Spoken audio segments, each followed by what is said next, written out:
전반기 마지막 등판은 언제나 특별한 의미를 갖습니다. 좋은 기억으로 휴식기를 맞이하느냐, 아니면 아쉬움을 안고 후반기를 준비하느냐에 따라 선수의 심리 상태는 크게 달라질 수 있습니다. 그런 점에서 제레미 비슬리에게 이번 KT전 승리는 단순히 시즌 5승 이상의 가치가 있었습니다. 최근 몇 차례 등판에서는 기대만큼 긴 이닝을 책임지지 못했고 예상치 못한 변수까지 겹치면서 자신의 리듬을 잃는 모습도 있었습니다. 하지만 그는 스스로를 의심하기보다 다시 기본으로 돌아가는 선택을 했습니다. 그리고 그 결과는 마운드 위에서 분명하게 드러났습니다. 경기 내내 비슬리의 표정에서는 이전보다 훨씬 여유가 느껴졌습니다. 주자가 출루하는 상황에서도 서두르지 않았고 실점을 허용한 뒤에도 흔들리지 않았습니다. 오히려 위기가 찾아올수록 더욱 침착하게 자신의 공을 던졌고 수비를 믿으며 경기를 운영했습니다. 이것이 바로 에이스에게 가장 중요한 자질입니다. 최고의 투수는 매 경기 무실점을 기록하는 선수가 아니라 어려운 순간에도 무너지지 않는 선수입니다.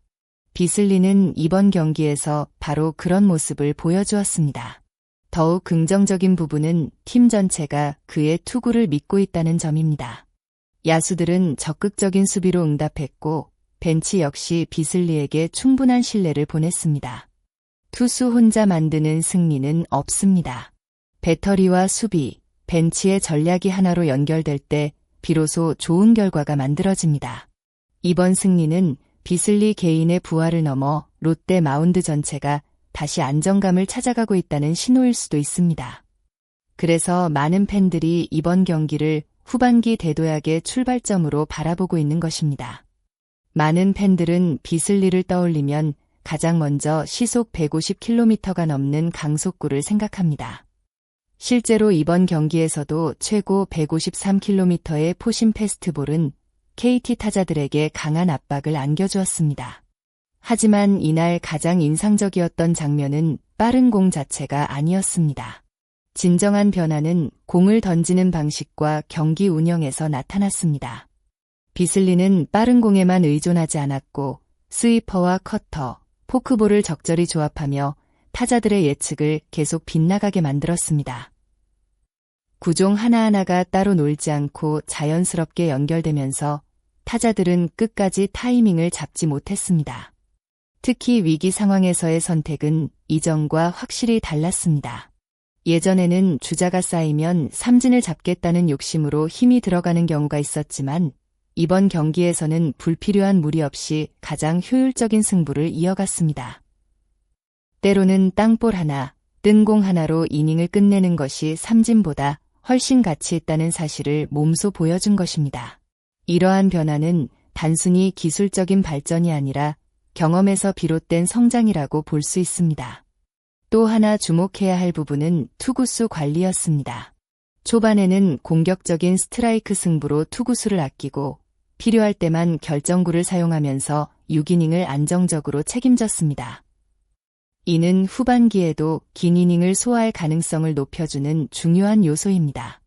결국 좋은 선발 투수는 빠른 공을 던지는 선수가 아니라 경기 전체를 읽고 자신의 체력과 구종을 효율적으로 배분하는 선수입니다. 이번 KT전에서 비슬리는 단순한 파워 피처가 아니라 엔드아포즈, 경기를 설계할 줄 아는 투수 엔드아포즈, 로 한 단계 성장한 모습을 보여주었고 이것이야말로 롯데 팬들이 후반기에 더욱 큰 기대를 품게 만드는 가장 큰 이유라고 할 수 있습니다. 경기 후 비슬리가 가장 많이 이야기한 것은 구속도 아니었고 변화구도 아니었습니다.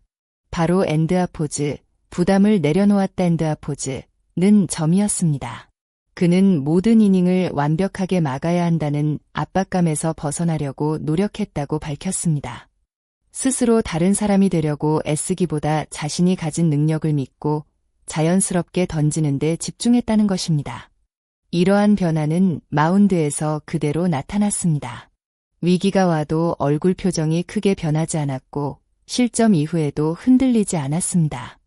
야구는 기술만으로 승부하는 스포츠가 아니라는 사실을 다시 한번 보여주는 장면이었습니다. 아무리 뛰어난 공을 던질 수 있는 투수라도 심리적으로 흔들리면 제 실력을 발휘하기 어렵습니다. 이번 경기의 비슬리는 오히려 마음이 편안해질수록 공도 더욱 살아나는 모습을 보여주었습니다. 이번 경기에서 빼놓을 수 없는 또 하나의 주인공은 포수 손성빈이었습니다. 비슬리는 경기 전 함께 준비했던 계획이 경기 내내 잘 실행됐다고 말하며 가장 먼저 손성빈에게 공을 돌렸습니다.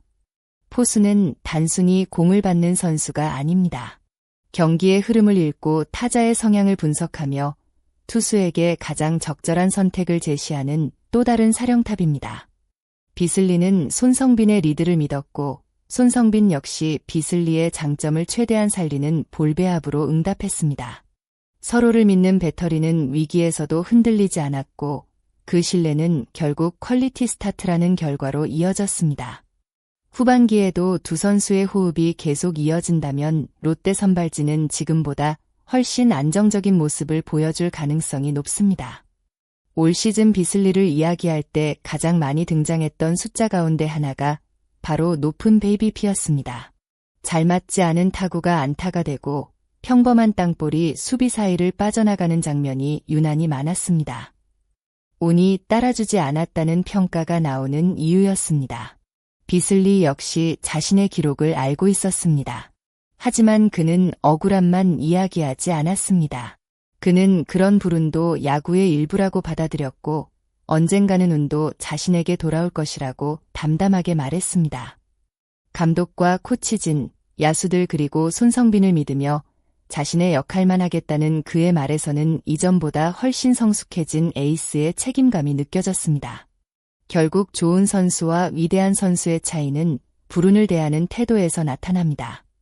비슬리는 이번 인터뷰를 통해 그 차이를 조금씩 만들어가고 있는 듯 했습니다. 롯데는 후반기 더 높은 순위를 바라보기 위해 선발진의 안정이 반드시 필요합니다. 그리고 그 중심에는 비슬리가 있어야 합니다. 이번 KT전처럼 긴 이닝을 책임지고 최소 실점으로 경기를 끌고 갈 수 있다면 타선 역시 부담을 덜고 자신의 야구를 펼칠 수 있습니다. 무엇보다 승패보다 중요한 것은 비슬리가 자신감을 완전히 되찾았다는 점입니다. 9위는 이미 검증됐고 경험도 쌓였습니다. 이제 여기에 안정된 멘털과 동료들을 향한 신뢰까지 더해진다면 후반기에는 지금보다 훨씬 뛰어난 성적을 기대해볼 만합니다. 팬들이 기다려온 엔드아포즈, 15억 에이스 엔드아포즈의 진짜 모습은 어쩌면 이제부터 시작일지도 모릅니다. 이번 한 경기만으로 모든 것을 판단할 수는 없지만 적어도 반등을 향한 첫걸음은 매우 인상적이었습니다. 남은 시즌 동안 비슬리가 지금의 자신감을 유지하며 꾸준한 투구를 이어간다면 롯데의 가을 야구 경쟁력 역시 한층 더 강해질 가능성이 있습니다. 시청자 여러분께 오늘 영상이 재미있고 도움이 되셨다면 좋아요와 구독, 그리고 알림 설정까지 부탁드립니다. 여러분의 응원과 댓글은 더 좋은 롯데 자이언츠 콘텐츠를 만드는 가장 큰 힘이 됩니다. 여러분은 후반기 비슬리가 롯데의 확실한 에이스로 자리매김하며 두 자릿수 승리를 달성할 수 있을 것이라고 생각하시나요? 또는 올 시즌 가장 기대되는 롯데 선발 투수는 누구인지 댓글로 여러분의 의견을 자유롭게 남겨주세요. 끝까지 시청해주신 모든 분들께 진심으로 감사드립니다. 다음 영상에서는 더욱 빠르고 흥미로운 롯데 자이언츠 이야기로 다시 찾아뵙겠습니다. 감사합니다.